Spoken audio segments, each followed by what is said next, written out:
संज्ञा या सर्वनाम का क्रिया के साथ संज्ञा सर्वनाम का किसके साथ संबंध बतलाएगा? क्रिया के साथ यदि संबंध बतलाएगा तो वह क्या कहलाएगा? कारक कहलाएगा। ठीक ना।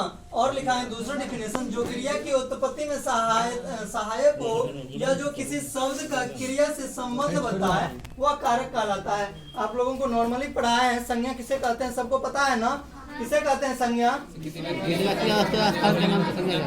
व्यक्ति वस्तु स्थान आदि के नाम को क्या बोलते हैं? संज्ञा कहते हैं। ठीक ना। सर्वनाम किसे कहते हैं? जो शब्द संज्ञा के स्थान में प्रयुक्त किया जाता है उसे क्या बोलते हैं? सर्वनाम कहते हैं। ठीक ना। चलिए आइए देखते हैं कारक के कितने भेद होते हैं? 8 भेद होते हैं। कारक के कितने भेद होते हैं?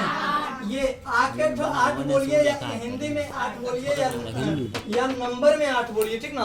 तो क्रिया के कितने भेद हो जाते हैं? 8 भेद होते हैं। आइए देखते हैं कारक और इसके विभक्ति चिन्ह को। ठीक ना। तो इस 8 का नाम हो गया कर्ता, कर्म, करण, संप्रदान, आपादन, संबंध, अधिकरण, संबोधन। ठीक ना। तो कर्ता का विभक्ति चिन्ह क्या है? ने। और कर्म का करण, संप्रदान, आपादन, संबंध, अधिकरण, संबोधन, हे अरे। ठीक ना। अब देखते हैं सबसे पहले 1 नंबर में मेरा कौन कारक है? कर्ता कारक। ठीक ना। कौन कारक है? कर्ता कारक। हम बताए हैं, हम लिखाए हैं कर्ता का मतलब होता है करने वाला। कर्ता मतलब क्या होता है? करने वाला। जो काम करेगा वही क्या कहलाएगा? कर्ता कहलाएगा। ठीक ना। तो इसका डिफिनेशन जान लीजिए। ठीक ना। वाक्य में क्रिया काम को करने वाला अर्थात कर्ता कारक कहलाता है। वाक्य में, ठीक ना, सेंटेंस में काम करने वाला क्या कहलाता है? कर्ता कारक कहलाता है। वाक्य में काम करने वाला क्या कहलाता है? कर्ता कारक कहलाता है। जैसे लड़का खेल रहा है, कौन खेल रहा है? लड़का क्या करने का काम कर रहा है? खेलने का काम कर रहा है। इसमें काम हो रहा है कि नहीं हो रहा है? ठीक ना। सूरज चमक रहा है, कौन चमक रहा है? सूरज चमकने का काम कर रहा है कि नहीं कर रहा है? कर रहा है। गीता पढ़ रही है, गीता कौन चीज कर रही है? पढ़ रही है। पढ़ने का काम कर रही है कि नहीं कर रही है? काम हो रहा है कि नहीं हो रहा है? नेक्स्ट हम देखते हैं 2 नंबर में हमारा है कर्म कारक। क्या है? कर्म कारक। इसका ट्रिक लिखा है, क्रिया के साथ प्रश्न होगा क्या होगा? क्या, जिसको इंग्लिश में बोलते हैं व्हाट। क्या बोलते हैं? व्हाट। ठीक ना। तो देखिए मनोज समाचार पत्र पढ़ता है। मनोज क्या पढ़ता है जी? समाचार पत्र। ठीक ना।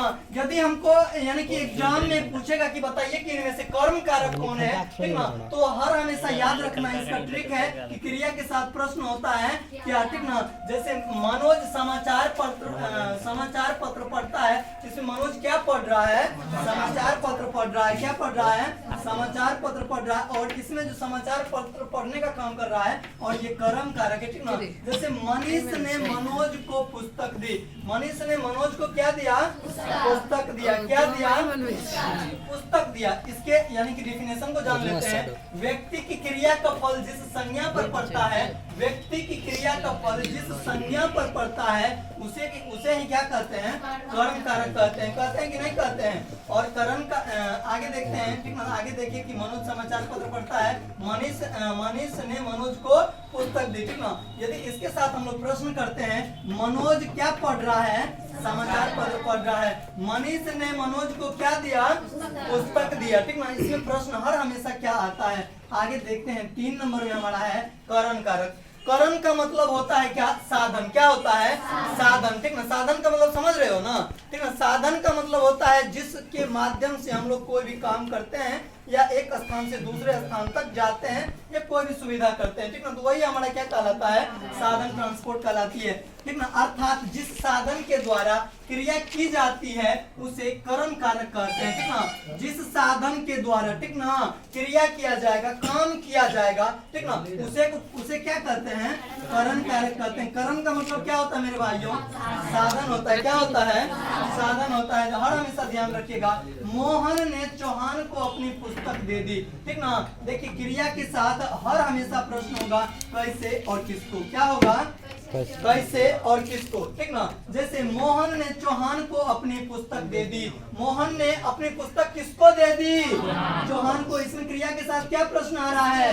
देखिए मोहन है ना हमारा क्रिया जी, ठीक ना, मोहन काम करने वाला है कि नहीं है इसमें, ठीक ना, और मोहन है ना चौहान को पुस्तक देने का काम कर रहा है, ठीक ना, तो इसमें क्रिया के साथ क्या प्रश्न आ रहा है, किसको, ठीक ना, उसने किताब नौकर के द्वारा भिजवाई, कैसे भिजवाया, नौकर के द्वारा भिजवाया, किसके द्वारा भिजवाया, कैसे भिजवाया जी, नौकर के द्वारा भिजवाया, भिजवाया कि नहीं भिजवाया, इसीलिए क्रिया के साथ हर हमेशा प्रश्न होता है कैसे और किसको। नेक्स्ट हमारा है संप्रदान कारक, ठीक ना, क्या है संप्रदान कारक, ठीक ना, कर्ता कारक जिसके लिए या जिस उद्देश्य के लिए क्रिया का संप्रदान करता है वह संप्रदान कारक कहलाता है जी, ठीक ना, जैसे मुख्यमंत्री नीतीश कुमार ने बाढ़ पीड़ित के लिए अनाज और कपड़े बंटवाए, ठीक ना, इस वाक्य को हम लोग देखते हैं, ठीक ना, तो बाढ़ पीड़ित में संप्रदान कारक है, बाढ़ पीड़ित संप्रदान कारक है, बाढ़ पीड़ित कौन कारक है जी, संप्रदान कारक है। देखिए कैसे, लेकिन यह कर्म के को की तरह नहीं